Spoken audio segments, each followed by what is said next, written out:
So welcome everyone to actually the first panel of the day here in our combined, our hybrid room. So we have people in person and people online, so welcome. I'm also keeping an eye on the Discord, so if any questions come up, by all means post them there. Yeah, I'm Vince Docherty. I'll be the moderator for this panel on climate change global impacts. And I'm delighted to be joined by a diverse and geographically diverse group, and look forward to have a great conversation about it around. I'll do a more general introduction in a moment. But first of all, let me just ask the panelists to introduce themselves and a little bit about their connection to the topic, and just starting from my immediate left. Go ahead. Okay, good morning or good afternoon if you are seeing this in another time zone. My name is Ana Rüsche. I'm a Brazilian writer.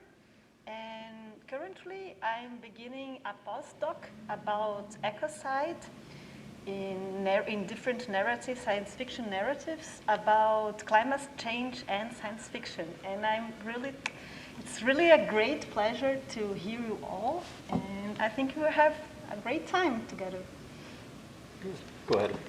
Good morning. I'm Robert Reddick, and I've been writing epic fantasy about 15 years now. Increasingly with a realist bent. I think my recent novels, at least, don't tend to suggest that there are a lot of magical solutions to human origin and ecological problems so much. I've also worked in conservation and environmental justice related fields, land rights and food security principally, off and on for about 30 years. Longest stints abroad were living in Argentina and Colombia, and most recently Indonesia. I've worked in other countries and done research in other countries all around the world. Worked in food security with Oxfam America, and conservation work with Friends of the Earth International, and most recently with the Center for International Forestry Research in Indonesia. And it's really an honor to be here. And I can't see any of you because it's like a great darkness beyond these floodlights. Hi, how are you? Good morning. My name is César Santivañez. I'm from Lima, Peru. I have a degree in political studies in my country, and now life led me to a different path, and I'm a screenwriter professional for the last 10, 12 years. I'm interested in solar punk. I'm a writer of speculative fiction, and I'm finding ways to tell solar punk the Latin American way. So welcome everybody. I'll introduce myself as well. I'm, as I said, Vince Docherty. I'm from Scotland originally. Currently live in The Hague in the Netherlands. So my street outside is below sea level, which we'll come back to. I'm a scientist by training. I work for an energy company. So to some extent, I am the enemy. Albeit an energy company that does actually believe very much that this is all real and is trying to mitigate it as well. But I can certainly bring a certain amount of, maybe a little bit of the factual side as well as the, from a moderation point of view. I'd also highlight there was an excellent panel yesterday, I think some of you may have seen, on the mitigation of climate change that actually introduced a lot of the, shall we say, the content of this as well. So very keen to move just beyond the dry facts here. And as a couple of you have touched on already, and how we actually adapt to, and as creators as well, how we can help people to, engage with something that can seem overwhelming from a personal point of view. But first of all, if we look at the intent or the description of the panel, let me just summarize it. We generally accept that anthropogenic climate change is already here. It's real. I just flew here through 2 storms, one of which was hurricane force, which in Western Europe is almost unheard of. And I believe there have been some, different climate events in various countries here as well, and that you've experienced them also. We know that species are changing habitats as the climate changes and warms. The climate bands move generally further away from the equator. They get warmer, and so we're seeing migrations there, and of humans as a result as well. We see new pathogens emerging. Let's face it, we are here because of new pathogens emerging. You could argue whether that's climate change or whether that's just because of humans, cohabitating with animals, which is where often many of our viruses come from, but the two are linked. We definitely see sea temperatures rising, although that's a very complex thing. Nevertheless, on average, the sea is rising and acidifying. And, you know, the waterfronts are being affected. You know, the sea level rise is so far relatively small, but still significant. It's not the same everywhere. Some places are affected much more than others. Venice is already struggling. You know, where I am, the Dutch have been compensating for rising sea levels for 1,000 years, and you know, if anybody's going to do it, they will. But that's a very tiny country with a very small population. You know, for Bangladesh, it's 1,000 times harder.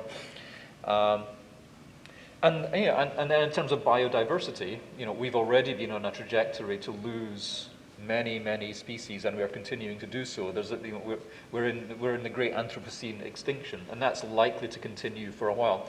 You know, one argument is that our best outcome is that the world becomes like Europe, where, you know, there is no nature. Well, exaggerating slightly, but there is no nature anymore because it's all, you know, it's become a human landscape as of 500 years ago. And maybe that is the best. Maybe we can do better than that. But these are all basically the starting point of the discussion. Now, before we all get very depressed, and I don't think we want to be depressed, because we do have, you know, we brought this on ourselves, perhaps unintentionally, well, definitely unintentionally. But what can we do about it, and how do we react to it, and what are aspects of these impacts that we should be dealing with? So, hopefully, I haven't painted too dark a picture, but let me now come back to you and your thoughts. How would you address these? What additional facts have I missed? Is it too dark? Let me open it out to you. Oh, I can begin. I think literature has the power to make the picture more realistic in an unrealistic way. And that's why science fiction and fantasy are so great in depicting like the monster or what's really going on, because as I can see, there is a concept explored by Naomi Klein, and she thinks that we cannot understand really what's going on because we know the facts, but we cannot understand it in a deeper connection in our daily basis. And I was also discussing with César yesterday, we have like a disconnected political action. Like, we know the facts, we cannot understand them very well because it's too horrifying, so we cannot understand how it will work. Perhaps like the younger generations can think better about this. And I think we are very disconnected, like what we can do in a daily basis. And I will just only give an example about my country, Brazil, so you can understand better what's going on. Because in my country, you know, I think you know, that we have great deforestations made by fire, by human fire. And they burn out like large parts of Amazonia, the large parts of Pantanal, like it's a very rich biome that's already gone because of Bolsonaro, like 4 years ago, that's very recent. And why they do this? Because of soy and cattle. And this soy is not for vegan people. This soy will be feed cattle. So all of this fire is because of the meat industry. And in Brazil, we're starving hunger. Like, we have huge problems because this meat and this soy will be exported. And this agribusiness is the political pillar of Bolsonaro's government.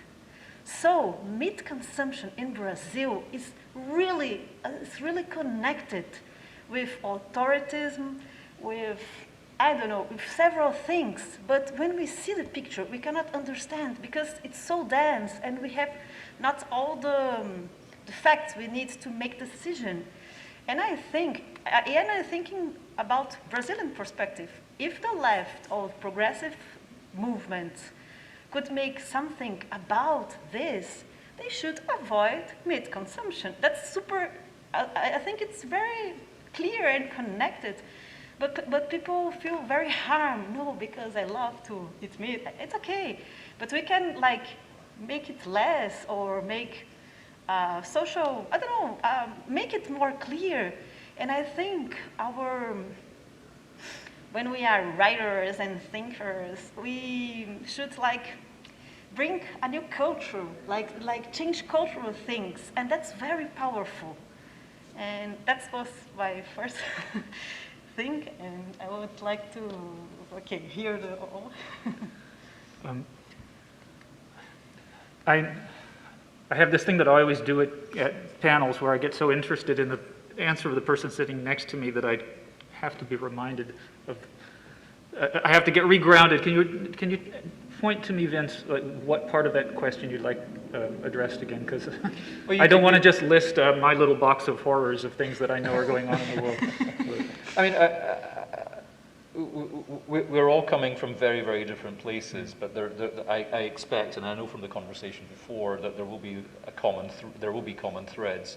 But start with a little bit of grounding from your own perspective as well. We come from 4 very different places, and that's helpful as well because it is a global issue. So start with a little bit of your own grounding, and then build from there. We have time. Okay, sure. Thank you. Sorry. Well, it is an overwhelming subject to try to address, and I think that particularly as a writer, I've been reflecting on this. You know, I sort of have a split life professionally over the years, as I was saying at the start, and one part of my brain thinks about this as a writer, another as a storyteller, I should say, because all of the work involves writing in one way or another. But and another is the person who's been in and out of the very, very wonky, specific, policy-oriented kind of discussions with different institutions and different groups and organizers and activists and so on all around the world. And they need to understand each other and meet each other somewhere, but that is a challenge. So I think that one of the things I really try to hold on to is that the macro scale at which so much of this happens is where the action is. I'll point to something that's been on my mind right now. Listening to you, Ana, and reminding about the situation in Amazonia. It's very distinct region by region and forest ecosystem by forest ecosystem, but the global conversation about forests as carbon sinks, either actual standing or future if we regrow them, is in this very moment in something of a tailspin as we watch so many forest ecosystems turn back into atmospheric carbon every summer or every burning season. And as we know, the burning season is 12 months out of the year increasingly. When I was working in Indonesia, the data was being crunched for fires in the Amazon and looking at the mega droughts and mega fires of 2005 and 2010 before Bolsonaro. The data is kind of in now that fires, whether they're almost all started by people, but they can be self-sustaining in a way they simply weren't before. I mean, to put it very simply, the moist forests in the world are less moist now, and they burn more. And so, I'll try to cut to the chase of where I started. There's the macro scale, and then there's what we can do individually. And I think very, very often, and Vandana Singh was pointing this out in the previous panel, we are encouraged to believe that the reductions that we need to make individually, and we do, are where we should be focusing all our energies. Where in fact we need massive systemic change. Yes. But as individuals and as writers, I think what we can do is use these storytelling and communication skills that we employ in our fiction and our storytelling to engage in pushing for that change, both envisioning it and also, the non-sexy, plodding on work of organizing and pushing for change at a political and a policy level. Yeah, well, in the case of Peru, things are hard because The last month there was this big spill of thousands of barrels of oil in the coasts of Lima. And there's a very interesting thing happening there because we in Lima, the capital, we have lost the connection, the philosophical connection of the Andean people with the earth. These Andean ancient cultures live in community with the planet. They didn't live in the planet, they live with the planet. That it's a very cultural change we have to make, and we have that people next to us. But in Peru, the language with the most political power is Spanish, right?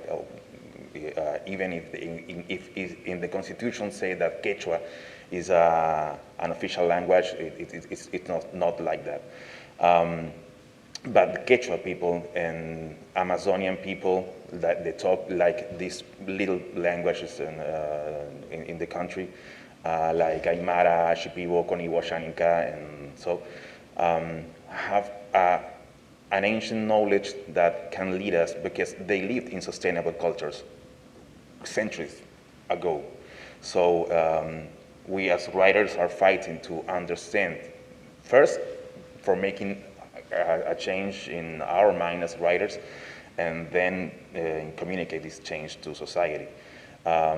So we're in a fight to a cultural change. If I'm here today, I flew all the way from Peru is to represent all Peruvian writers that are fighting to get this knowledge.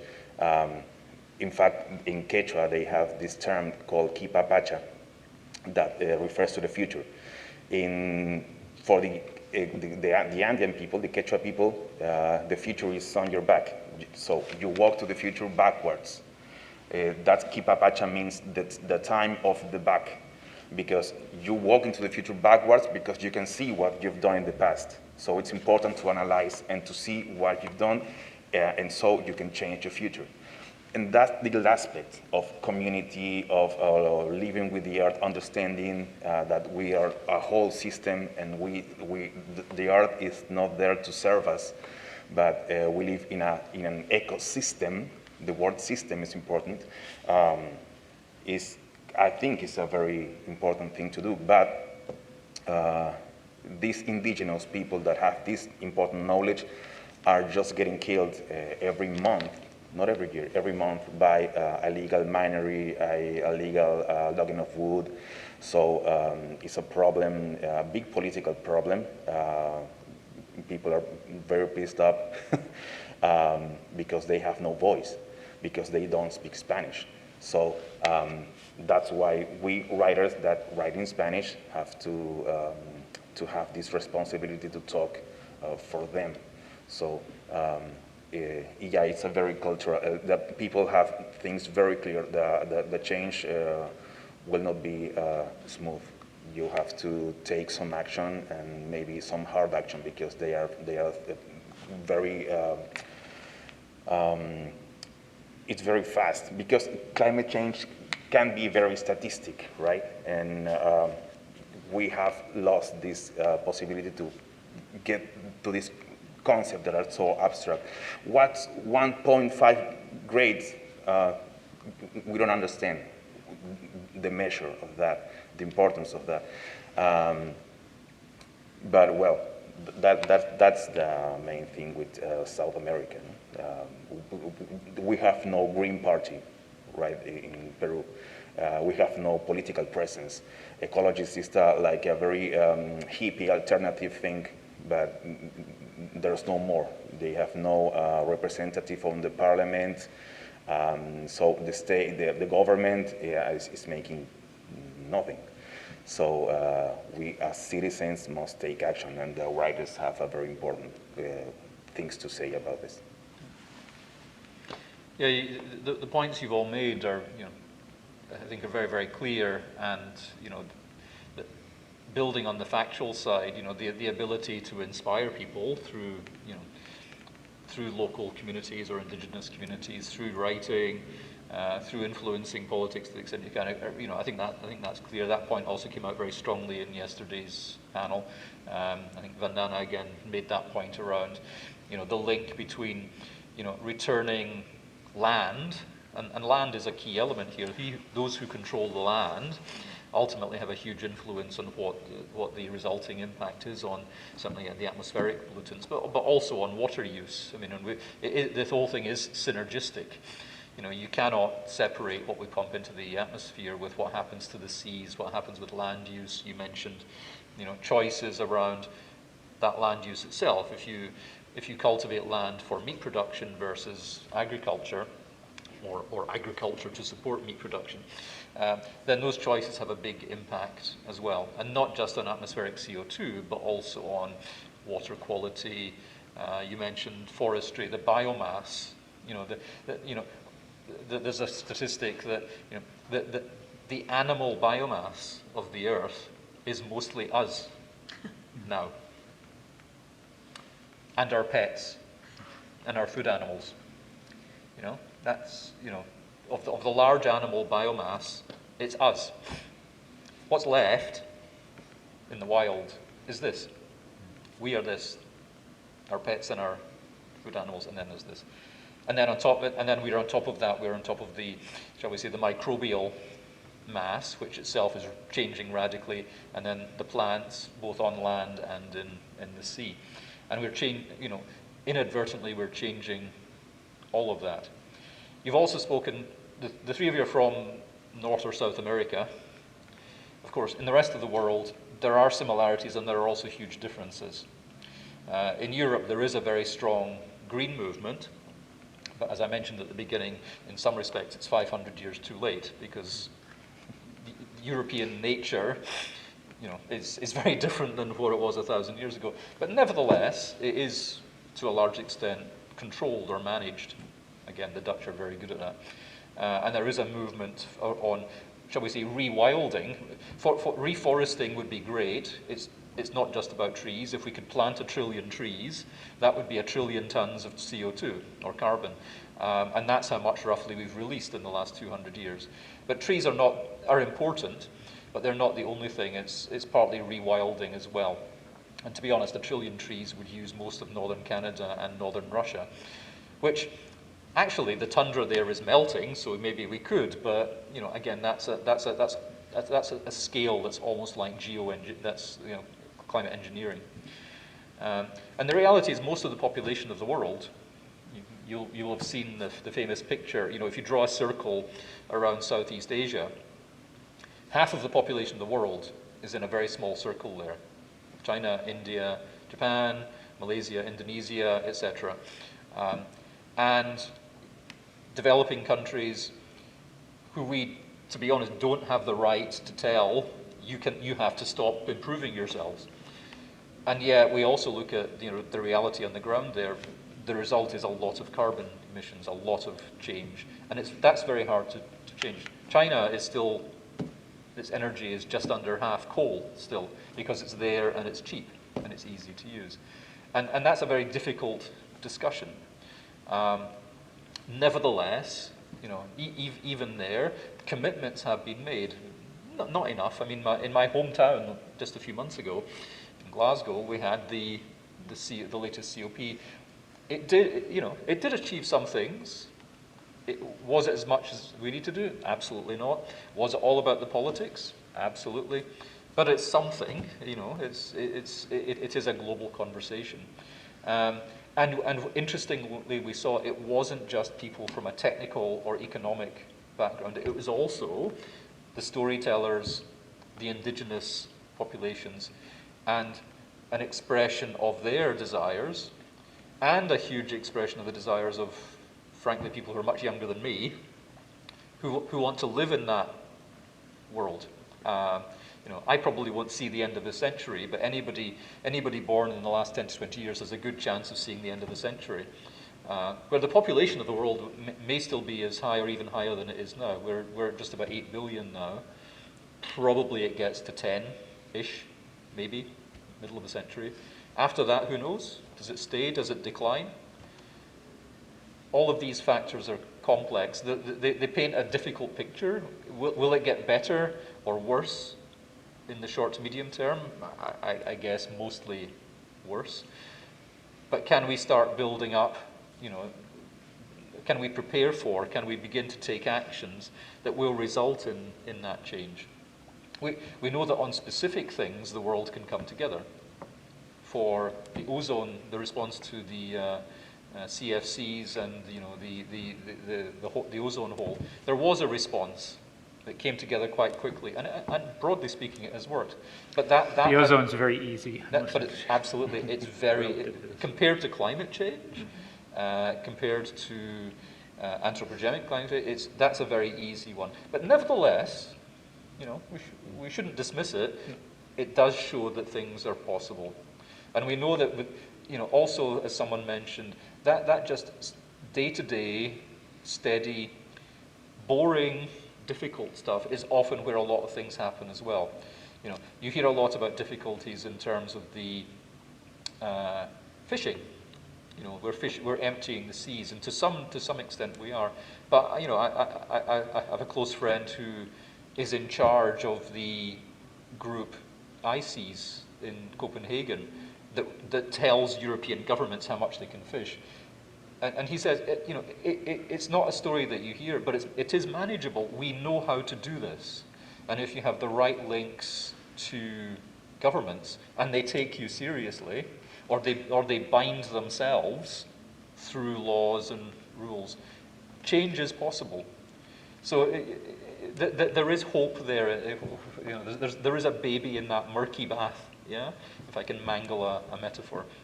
So I think as we move into the kind of like the center of the discussion, what levers can we and should we be pulling? What should we be doing more? Where can we, both as individuals or as influencers, as writers, as creators, where should we be pushing? I think making ecology, I don't know, like the love of the earth sexy. That's our main goal. This become more normal to discuss, because I love something you said. We need to have this difficult discussion, because we have difference of development, okay, the term development is a little, but we have I don't know, hunger problems. We have people in very extremely poverty conditions. However, I think to change this, we should also make this thing a thing. People have pride and would love to discuss this, have passion to think about new solutions. And I really am an optimistic person. And when I see obviously Greta is super incredible, because and I think this generation have this kind of stamina to make this great and to make this believable, because that's what we need. We need a perspective that yes, we can change it, because in my country we will have elections this year, so we are very worried about this. And I know, and you know as well, our progressive governments also don't do much about environment. But if the new generation of young voters, or also the old voters as myself, demand this, because something I was thinking is about the film Mad Max, the last one, because we have a severe drought in my city, and to criticize the mayor, people used very much Mad Max. It was and that's a very good example how popular culture can, I don't know, give a perspective and also give a humor and a sense of change, and also be heroic about this. And I think this is our path, perhaps. Oh, yeah. I think when we can do as writers is to put on the table the idea that we're living in the time of transition, and we are living nowadays in a culture based on comfort, and all transitions involve a lot of a hard process, and it's hard to accept that maybe I was reading some week ago in a great book called Eco Villages by Karen T. Lifton, that in the future, the sustainable living will not be a choice. Now we have the choice to do it, but in the future, it won't be a choice. It will be the only way to live. And we have to install on the readers of maybe solar panel or whatever you may like to call it, this idea that we're in the time to make that commitment, to maybe, I don't know if to make that commitment to take a step backwards in our comfortable livings, to make the right choices and to go through this hard process. I will not say painful because it won't be painful, but to be generous and to sacrifice some little things we have. But that means a very big change from economy too. So it's that the state will not fund the revolution. It's the revolutions are not funded by governments. So we have to make first a statement, maybe in our way of living as individuals, but we must also organize and take action. And maybe science fiction can talk about these changes, about these maybe ways to take action individually, because we're maybe out of ideas. And as Ana said, we must make the idea sexy of living a little bit uncomfortably to benefit others, because nowadays we don't think of other people. We don't have that mindset, and that's our main task today.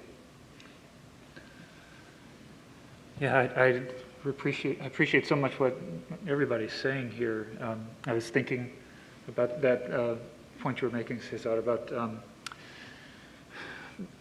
well, how to put this, the need, I guess both of you touched on it, the need to communicate a readiness to make some sacrifices, and also an understanding that those sacrifices are either going to come because we plan for them and step into them in a conscious way, or they're going to be forced on us by change.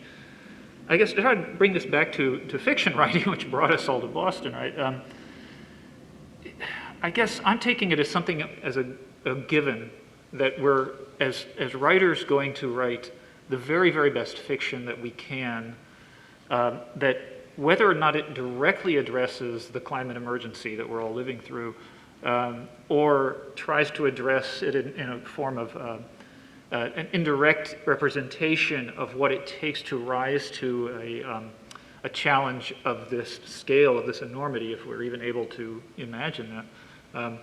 I take it as a given that that's going to be a part of the work of any writer, again, directly or indirectly, who is paying any attention to what's going on now. It's almost, if you're writing about this planet in contemporary times, you have to work really, really hard to keep the realities of climate at a distance where it's not seen. Now, again, the degree and the mode in which you acknowledge that, it can vary drastically. I mean, I read Salvage the Bones by Jesmond Ward a couple of months ago, and it's ostensibly about a handful of very poor people living below sea level or at sea level in the outskirts of New Orleans during Hurricane Katrina.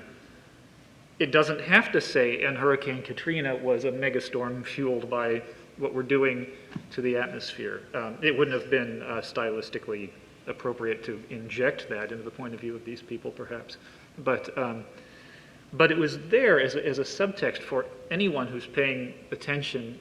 And I think I was looking at what other writers have been trying to say about this, and I'm really interested in the Thai writer Vichaya Subantad, who said that what's the fantastical imagination of climate deniers is something really astonishing to consider, because it takes so much negative investment of mental work to not see the huge body of clear scientific evidence out there, and just in the lived lives of people. You're talking about you know, wherever you are, a Quechua community or somebody in New Orleans or, you know, the lobster people off the coast of Massachusetts and Maine, anywhere you look, it's there. So to write about reality right now is to be writing about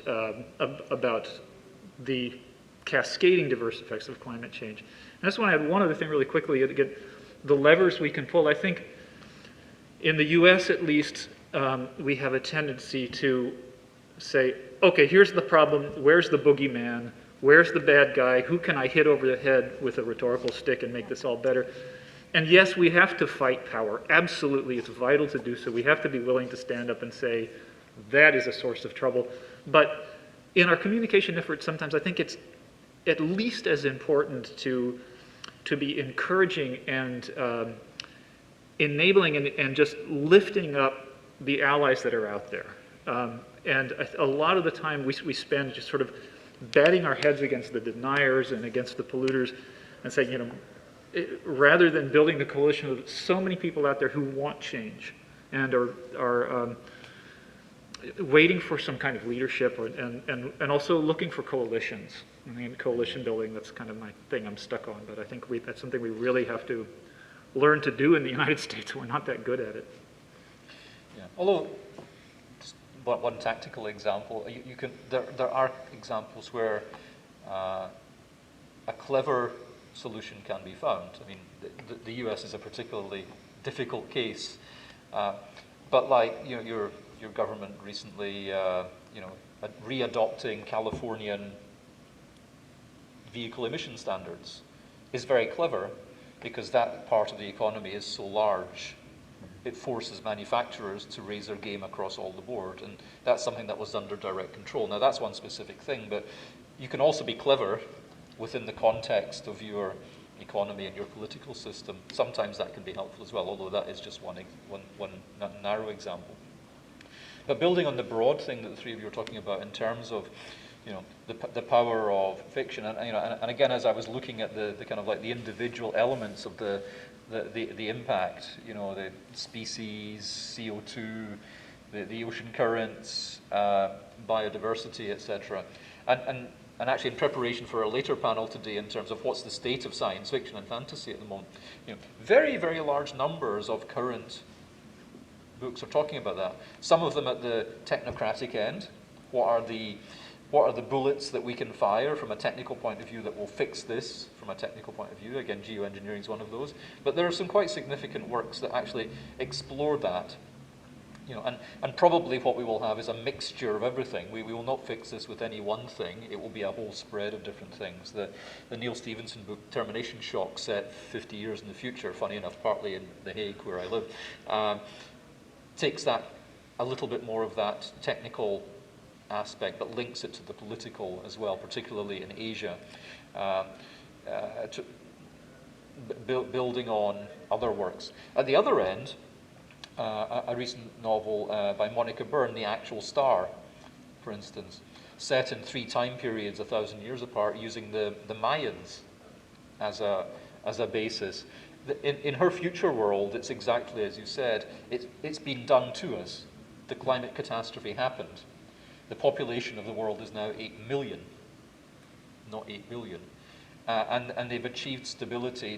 They still have high technology, but they've abandoned gender.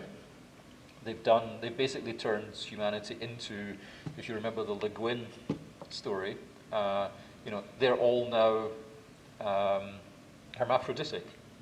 So they've taken away gender. They've taken away location.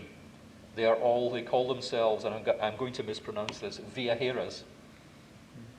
Please correct me if my Spanish. You know, no one stays anywhere. You live by wandering. So you don't tie yourself to a national or a geographic identity.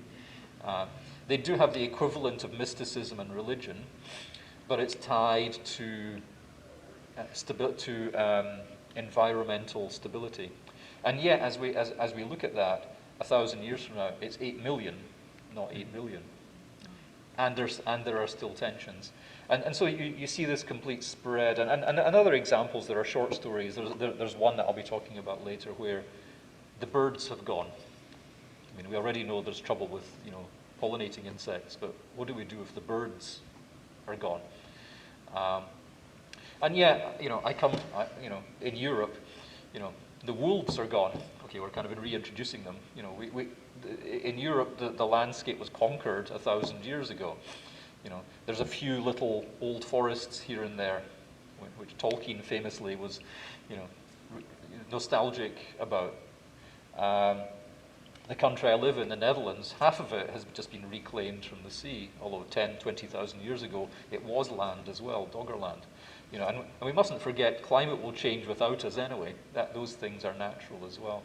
But I think it is really striking, building on what you've said, that the proportion of stories, whether short or long or novels, actually addressing this now is really interesting, and I wonder to what extent that's also building up and building up. At what point does the paradigm, the discussion become all about that? It's already almost there, of course.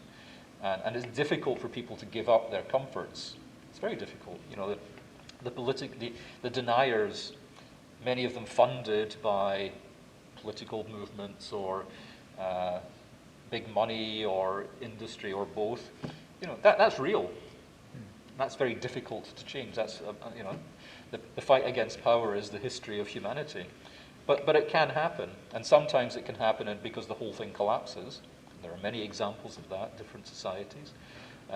In some cases, it looks from our perspective that it collapsed.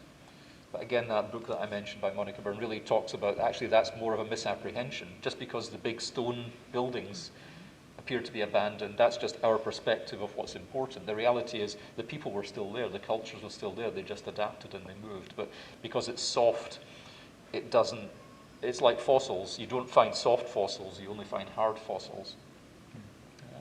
But so it does change. And in some cases people adapted and, you know, and prospered. You talked about, you know, those societies, those indigenous societies that did go through local climate change. To be honest, we don't know if it was caused by them or it just happened. We don't know. But have learned to live with it, and what can we learn from that? So there is a lot maybe to build on. But so, and actually, time's moved on really, really fast. So let me just go around one more time. As you've heard from each other, and what's actually going on actually in the genre as well, what do you see as, you know, the positive, and what will you do yourself as you go back to your writing or your influencing, or what choices will you make?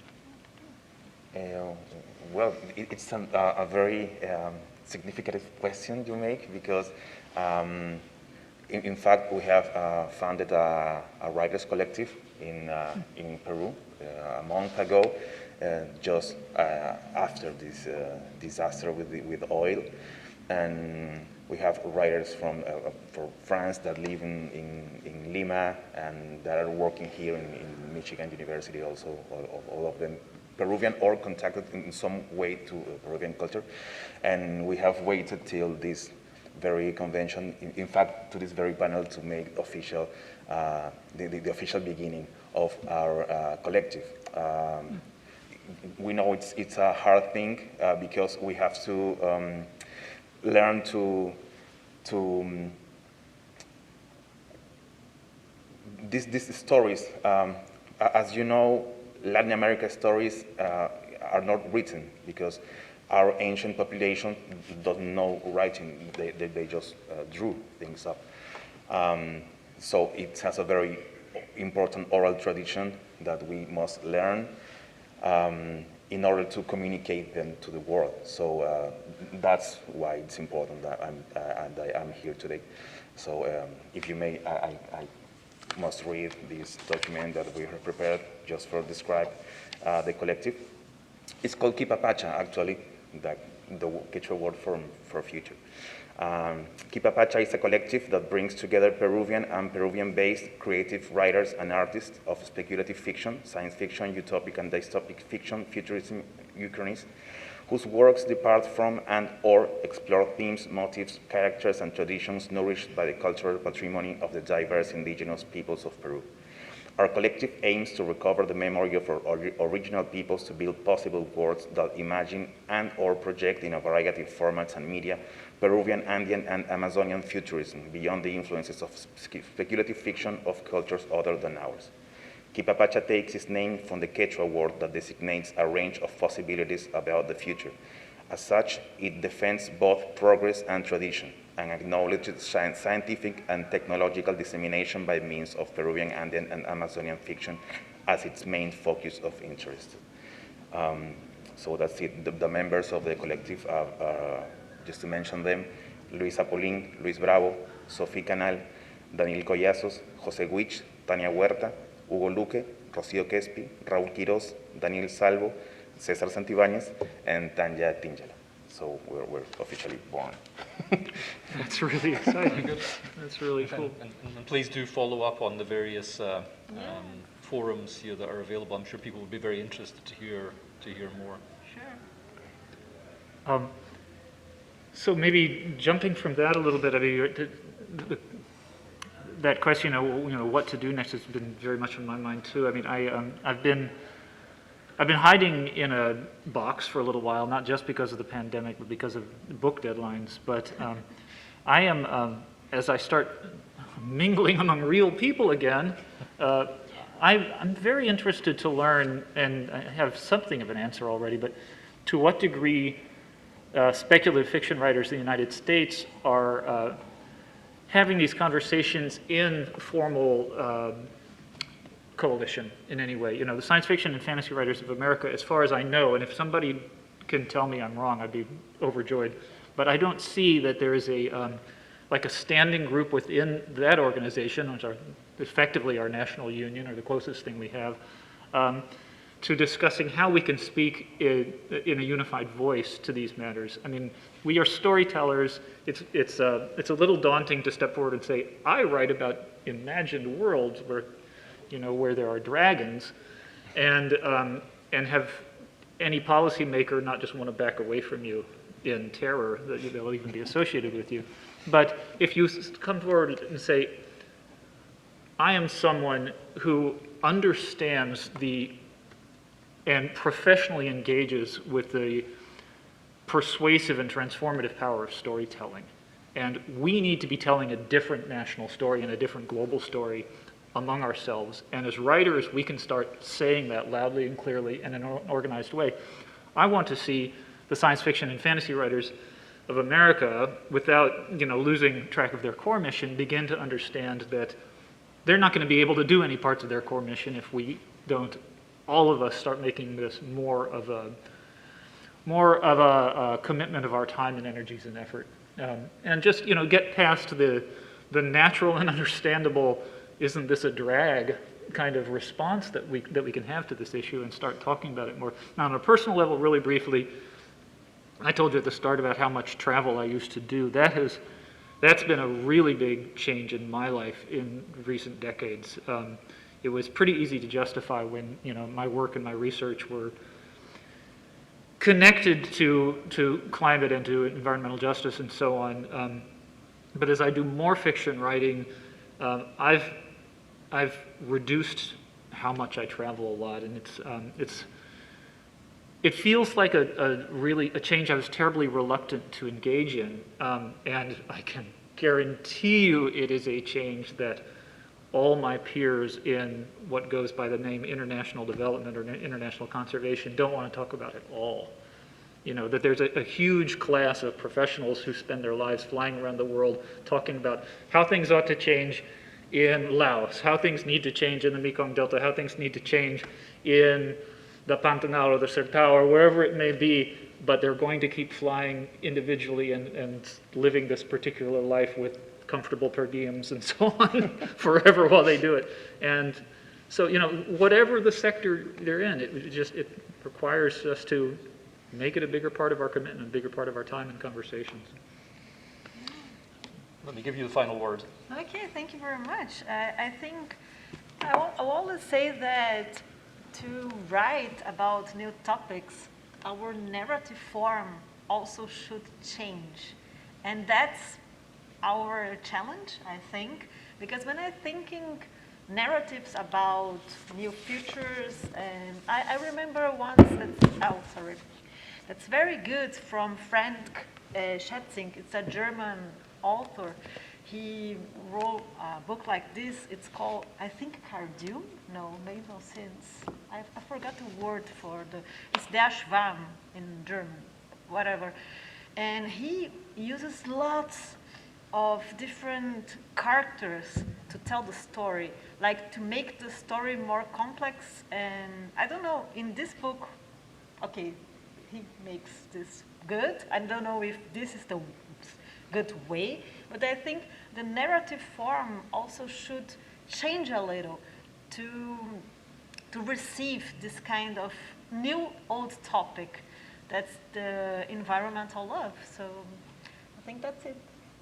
Well, thank you. Thanks very much to the three of you. There wasn't really time to take direct audience questions, but the online platforms are available for follow-up, and I would encourage follow-up conversation, of course. This is not something that's going to go away, and it's something that we will all need to engage with. But let me thank all of you. It was great discussion, and yeah, I hope useful to the audience as well. So thank you very much. Thank you. Thanks. Thank you.